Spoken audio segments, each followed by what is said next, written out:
What made you believe other people are experiencing a different version of reality? I was leaving a job site, residential renovation, one day, loading up my tools into my big military style backpack, because I was riding my 2007 CBR 600RR, when this slick black BMW rolled up the driveway. The mom was driving, and her son was in the passenger seat, but I had heard from my boss that the BMW belonged to the kid. He just couldn't drive yet. Anyways, they parked, and he came running up to me, gushing about my bike. Then he says, "Man, that is sick. How did you get your parents to buy you one?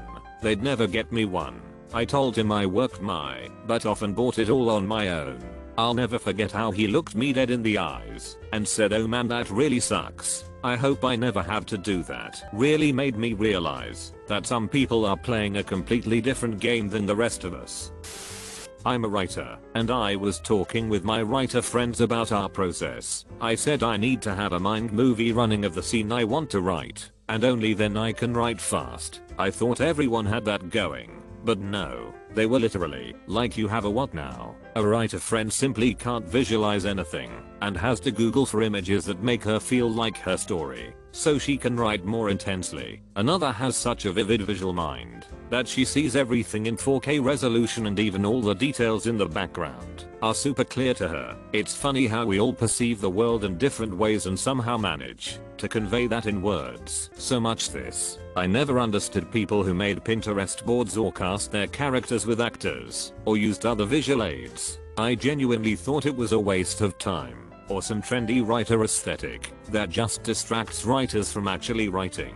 Then I found out not everyone sees images in their head, and having that stuff is actually very helpful to their process. I can barely even use reference photos. When I try to, I tend to get bogged down in the details, and it completely curtails my creativity. The fact that other people don't see a complete scene set in their head that they can then just transfer to paper is wild to me. Mind movie is the perfect way to describe it. When I was about 20, 5 friends and I went to a party. Alcohol was consumed. People started making out, flirting with each other's partners, generally acting like horny 20-year-olds. We all ended up mad at each other. We decided to write our versions of what happened and share them with each other. They were all completely different. What we saw, what we heard, all of us were in the same place at the same time, and our experiences were so different. It made me distrust history and memory. Our lives are a story we tell ourselves. That's all. Tell yourself a good story. My mother would abuse me when I was home alone with her. She was always very careful about it. Think ear pulling, hitting me where my hair would cover any bruises, and pinching my butt where my underwear would cover. There were nights where she would pull a chair into the middle of my bedroom, turn the breaker off, and force me to sit in the dark staring at the wall without any food, water, or the ability to go to the bathroom. Then she'd hear my dad pull into the driveway from his night classes, cough up some fake tears, run to turn the breaker on, and tell him that I'd been out of control and horrible to her all evening. He'd then punish me on top of what she'd done. In my late teens, I finally broke down and told him about her abuse. Even though she'd done everything she could to hide it, he demanded to know what I'd done to deserve her to act that way. He treated me like I'd punch her first then get mad when she punched me back, even though that was absolutely not the case. He then went and talked to her and believed her when she said I was a pathological liar. I've had 5 different doctors diagnose me with PTSD. If you ask him, I'm so severely mentally ill that I made the whole thing up for attention. I'm so desperate for attention that I refuse to talk to either of them and have cut out my entire biological family, changed my name because I want nothing to do with them, and made my own very content life while they drink themselves to death because of my lies. My wife and I were taking an Uber somewhere, and we were going along the Intercoastal Waterway, a huge body of water that goes up a good chunk of the east side of FL. The Uber driver gestures to it and says whoever designed this did a really good job of making it flat. It was the most bewildering comment I've ever heard, and I don't know which aspect is crazier, that he thought someone built it, or that he had no idea how fluids work. I was out with an ex at an event. There was an open mic for questions at the end of the event, and she stepped in line to ask a question. There were maybe 10 people in line, and she was number 4.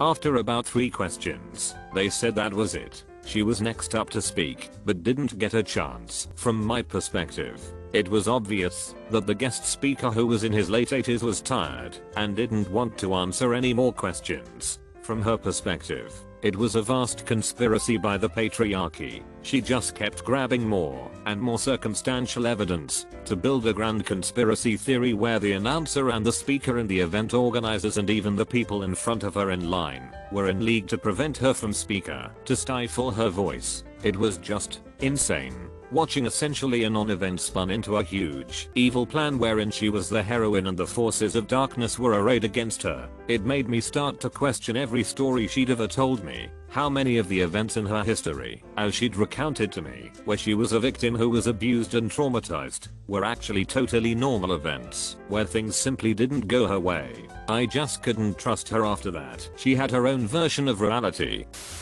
I once had a job that involved being around rich people, and when I say rich, I say rich. At the beginning I was just it's just a job. Let's do it. But the more I was with these people, the more I realized how low middle class 22 meters, diverged with them on so many views of life. They seemed to live above all problems and responsibilities of the world, and I think that a lot has to do with the parties and conventions they held up, the divertimentos that they lived every day, and the zero FCKS they gave, or at least, that was the feeling that they transmitted about the real problems of the world. While I was struggling with daily economy and had to be supported by my mom, their problems were that they were afraid that the dresses they bought in their trip won't fit in the 2 suitcases they brought for that purpose. Of course I'm generalizing, but that made me realize how dangerous it is to become rich without a basis of moral and social awareness.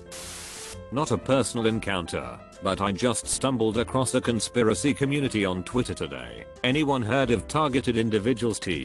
These people, who are most likely paranoid schizophrenics, think some secret world power is trying to mind control random people around the world with microwaves and other electronic and sound waves. They claim they are in constant pain and have all sorts of illnesses because of this. They also claim they are being followed by gang stalkers, who are also random citizens, or just the CIA/FBI, being paid to follow and survey the people who are being bombarded with these government microwaves. They believe their neighbors and strangers and even family members are all in on this conspiracy against them. Most of these targeted individuals also hear voices and see spirits. They think random passers by are whispering things to them like warnings. They see demons and spirits hidden in objects. In their online communities they encourage each other to not seek medical advice or help because doctors and psychologists will just tell them they have a mental illness and make them take pills to further brainwash them/keep them quiet. And also these microwaves implant microscopic trackers in their skin while they sleep. Any sort of bug bite or bump is proof of a new implanted tracking device. Some of these people waste away in their homes, too afraid to eat, and then blame their illnesses from anorexia on the microwaves. Most can't keep their jobs, and there have been a few instances of these people committing mass shootings because of their delusions. Among these mass shooters is a doctor and a marine. There's also a psych doctor who writes about gang stalkers and has not lost his license. This seems to be happening all around the world in different cultures, from lawyers and businessmen to average middle class people. In the 90s, I was fresh out of the Navy, living with my mom for a while, and the house we were renting had a pool. I noticed that the diving board was bolted to the concrete with 2 bolts. One was rusted all the way through, and the other was about halfway rusted through. I told my mom about it. Obviously unsafe, right? Her response was, "It hasn't broken yet. It's not going to." My first major failure on a project in my professional career happened almost 2 decades ago. My boss had done all of the foundational work for a major project. He told me I'd be the lead engineer on the project, and pending successful completion I would get a promotion.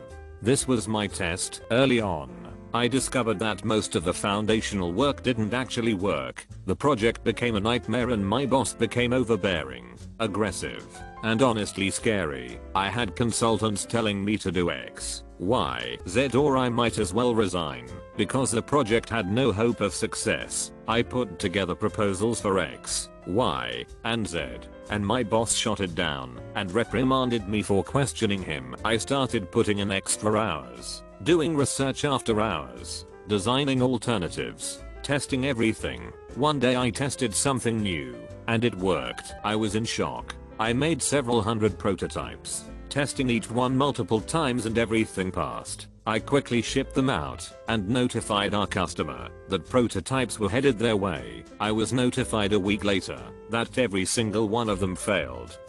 The project was cancelled and my boss was fired. I had saved a few prototypes, so I went back and tested them.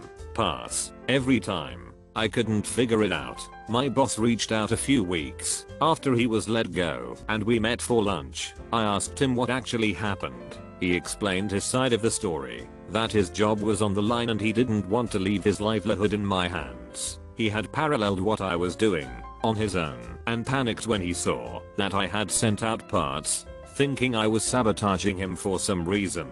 He went in on second shift, ran his own parts with a faulty process, and then threw mine in the garbage before they could be shipped out. It was an epiphany for me, because looking at it from his perspective filled in a lot of puzzle pieces for oddities that had occurred over the previous year. It's a testament to the old adage, no matter how good of a person you think you are, you're the bad guy in someone's story.